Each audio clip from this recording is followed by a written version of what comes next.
我哋唔計數唔解題，反而要計一計點樣用同理心去尊重人。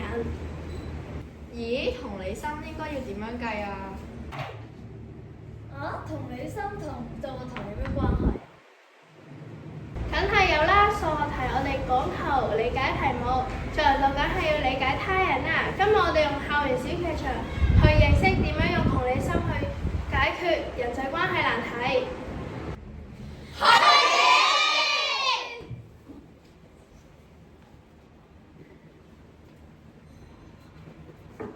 喂，小雲，你做呢題做咗10分鐘，老師仲等緊收功課㗎，你快啲啦！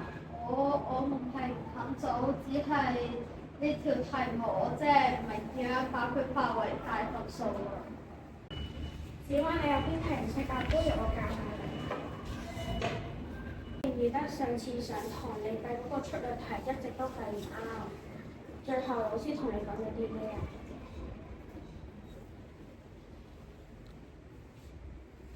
急唔代表快，慢都唔代表錯㗎。係喎，當時做唔到嗰道題，我都覺得自己好蠢。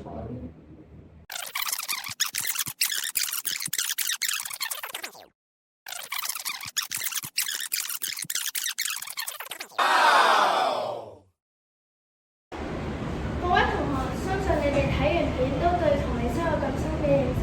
而家我就請3位同學去講下同理心嘅數學公式啦。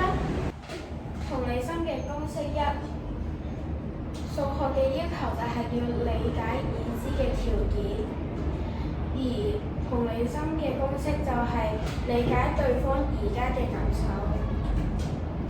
同理心嘅公式2係聽清楚，換位諗就可以等於真正嘅尊重。